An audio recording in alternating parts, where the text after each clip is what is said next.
So excited to be joined right now by one of the all-time greats, Kat Osterman. Today is National Women in Sports Day, and one of the great female athletes to ever play in the Big 12 is Kat Osterman. Kat, how are you? Good morning. Good morning. Doing well. Can't complain. I want to obviously preview the upcoming softball season, which is about to be underway here. But let's start first with the Athletes Unlimited Softball League, AUSL. You are the GM of the Texas Volts. How is that going? Obviously, we become so much more ingrained in watching college softball, with the Big 12 being where it is and how much more popular it is. So how has the AUSL sort of leveraged some of that popularity and growing popularity? Yeah, well, AUSL cashed in originally when Athletes Unlimited launched their kind of fantasy model in real life during COVID. And so because there wasn't much on during COVID, we got a lot of ESPN air. So a lot of fans took to Athletes Unlimited, started following it. And then, as athletes and fans alike, both kind of asked for the traditional model, they opened their mind to that. And we are in year 2 of the traditional model. We had 4 teams last year. We expanded to 6 this year. And this year, also, everyone else also got a city home, where last year we kind of toured to gain popularity and test markets out. So they do a great job of collaborating with colleges. They do a great job social media wise. I think one of the best leagues to use the social media platforms and the way they do to continue to engage fans even in our off season. I mean, some of our off season posts get more hits than what happens in season. So they've just done a good job of being innovative to start with, and then kind of falling into what the traditional model is. And I think that's helped a lot. And plus, our athletes are all household names now, with being able to be streamed everywhere, every game, unlike when I played. So it's a lot of things to tap into, but AUSL has done a great job. And I'm super excited to bring the Volts to Texas and have a team here at home. Yeah, and these teams are in some tremendous markets scattered across the country. Kat, earlier on the program, we power ranked our top 5 female athletes of all time. You were so dominant in your sport. I'm curious, who were some of the athletes that you looked up to and idolized when you were younger? Yeah, so I actually grew up, my parents are from Illinois, and my dad's from Southern Illinois, where there was really no football team, so we grew up as basketball players. So when the WNBA launched and I was able to watch them, I watched, Cynthia Cooper, Cheryl Swoops, loved being able to watch female athletes just grind and dominate. So those were 2 I watched a lot. I am a Houston girl, so we watched the Astros. Not that I wanted to be Craig Biggio, because obviously I was taller, I was a pitcher, and not playing in the field. But, it was just fun to watch athletes. I think softball specific, I did get introduced to Michelle Smith, who was a left-handed pitcher for the national team at a young age. And so she kind of, sport specific, was who I really tried to model myself after. Speaking of Southern Illinois, Jerry Glasgow, the Texas Tech coach who comes from there in that area, I mean, he really created such a huge firestorm with Texas Tech this past year. I mean, when the Big 12 lost Texas at OU, those were 2 huge brands in the sport of softball. And, Oklahoma State's been there. Baylor's had some good teams. But beyond that, the Big 12 lost some strength. And Jerry Glasgow gets hired by Texas Tech, and they spend money in the portal, and immediately they're a dominant force. They lose to Texas in the national championship. Just kind of give us your thoughts here with Tech now heading into another year with Jerry Glasgow and the success of last year. Yeah, I mean, I think if you're a Tech fan, I have 2 brothers that went to Tech, so I get to hear it all the time in family arguments. But if you're a Tech fan, you're loving it, and you love the fact that now donors have had for a little bit. Obviously, they've tried to change the rules, the influence to bring in some stud athletes that maybe you weren't getting during the recruiting process. I think Jerry was going to have an impact there regardless. He's a great coach, so he was going to be able to draw some people even without NIL. But the NIL piece was huge for Jerry. He didn't have any at Louisiana. He wanted to go somewhere that was going to make the investment. He knows how to win, and he was able to do that by bringing in Nyjah. And then this year, it's crazy to think they can be even stronger, but he's brought even more pieces in. And so all eyes are on Tech, and I don't know that there were a lot of people who thought we'd ever say that in softball. But it's been a cool experience to watch just because it's different, right?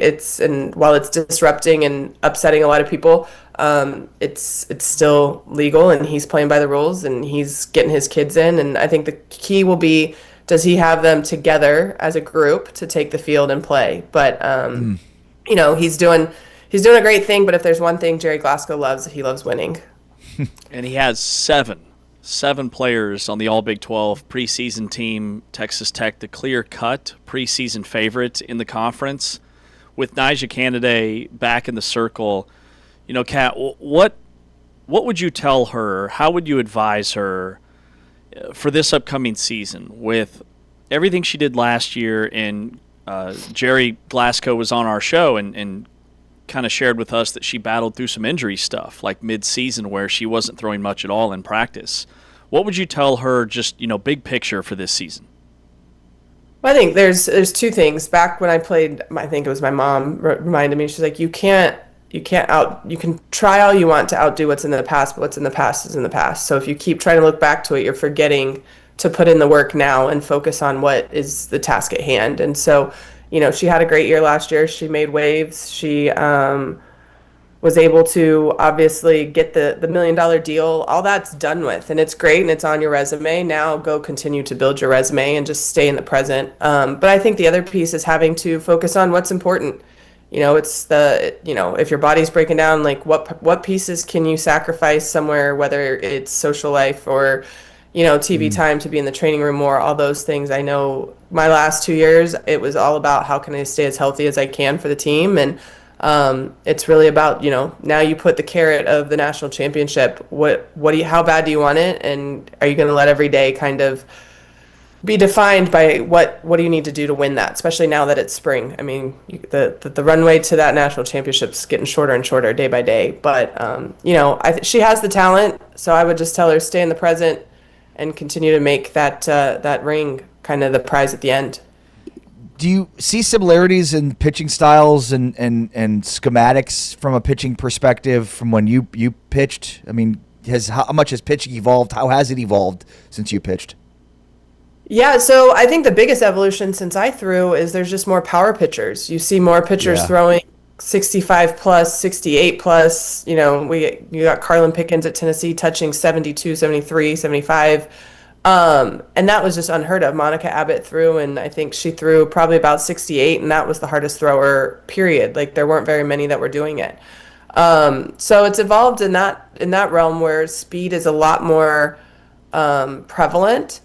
And then the other piece I think is, back again when I played, is you can name pitchers and you can name their pitch that's like their dominant pitch. Monica threw a rise ball. I threw traditionally a drop ball. Like, everyone was known for one thing. And a lot of pitchers nowadays, they're not necessarily known for that one pitch. They're known for speed, or they might be known for their changeup. But like, you don't traditionally say, oh, this person just like has such a great rise ball that's what they're known for. You have a handful, don't get me wrong, but not as drastic as we did when I played. Yeah, that makes sense. There is some serious heat in this sport now. Kat, you also noted that Texas Tech is doing everything that's within the rules, but it's kind of rubbing some people the wrong way because of their spending. Well, that's kind of the same narrative that they had to battle during this most recent college football season with the way that they went out and attacked the portal. Can you put into perspective, like, are there other programs in the country spending on that same level? Is it just, do you think, fans or insiders being upset with it because it's new blood, like it's a new kind of underdog team? What can you share with us there? I think it's both. I think it's someone else is doing it, so people get mad. But there is not a softball team spending at that level. Okay. No, there are not. I mean, I was kind of the liaison for Texas before the whole rev share thing, and so with their collective being nonprofit, still I was kind of the middle guy, and we had nothing close to anything of what Tech is spending to spend with the softball team, and so. I think that's the part that's kind of upsetting people, is that now there was no, I guess now there's supposed to be a limit with the rev share thing, but there was no limit. And so therefore, if you had the money, you could go buy whoever you wanted. And I think other people who have been in the industry for a long time, when you do recruiting, usually it's about the relationships, and now it's not necessarily about the relationships anymore. Especially with the athletes, it's about where can I go get my money and possibly play for a ring or whatever entices you. But so the way recruiting has always been is shifting, and I think there's some people that are just getting upset with that because the relationships and culture is essentially define your program, and how do you keep that up when people can easily be, lack of a better term, bought away. Yeah, it's sort of interesting, Kat, for Texas to be considered, quote unquote, underdog relative to Tech in that way, right? Very much so. So what do you? I guess what is your in some ways, I would imagine the spending is good because it notates a level of popularity to the sport. On the other side, as you said, it's maybe taking away from the sport. Just give us kind of your overall opinion on the spending.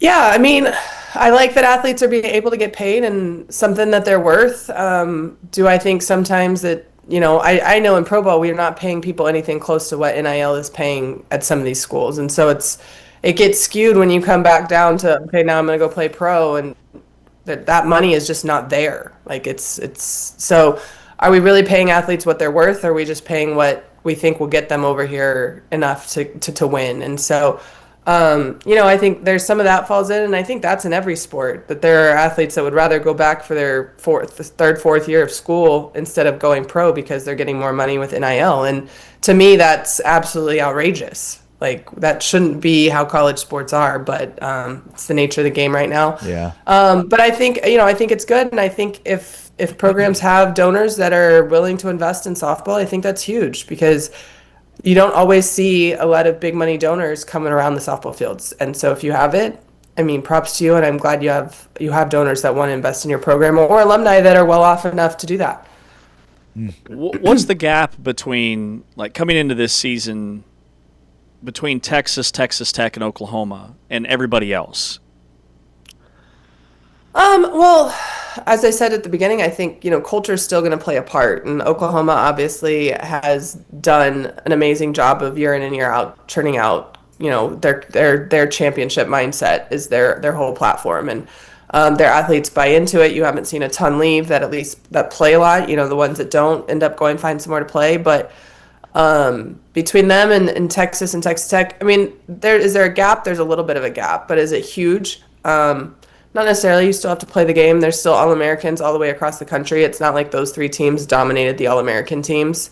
And so I think on paper, obviously, Tech has the all-star lineup. Texas returns almost everyone. OU returns almost everyone. So there's a lot of big names there, but there is more parity in softball now than there ever has been. So I wouldn't say the gap is as wide as everyone thinks. Anybody else in the Big 12 stand out to you? I mean, Oklahoma State has obviously had a lot of success in softball under Kenny Gajewski. Other than Tech, who else to look out for? Yeah, I think you hit it. Oklahoma State's one because Kenny Gajewski's been able to have consistency there. I know last year was a little bit of a down year for them, but they have, a healthy pitching staff. He brought in some pieces that he thinks offensively are going to help. The one probably two I'm keeping an eye on are both the Arizona schools, Arizona and Arizona State. Caitlin Lowe and her staff bring back majority of their offense, and they led the Big 12 in offense last year, so that's a huge notch for them, and they revamped their pitching staff. So if their revamped pitching staff can be better than what they had last year, they could potentially make a run. And you have to remember there's a tradition there too of going to the World Series and winning national championships. So I know they're trying to get back to the standard of the A. And then Arizona State's kind of intriguing because they have Kinsey Brown in the circle, who is an All-American. It's her senior year. But they just go out and play. They're a fun team to just watch because you can tell that they're not, I don't want to say they're not serious. They're serious, but it's for some people it's work and some people it's fun. And you watch Arizona State, and I think when they go out and play, that they're just out there to have fun, and they can make some noise. Kat Osterman, appreciate your time, Kat. Thank you so much. Be well. Take care. Thanks, Kat. Thank you guys for having me. Kat Osterman, legendary Texas softball player, legendary American Olympian, one of the greats all time.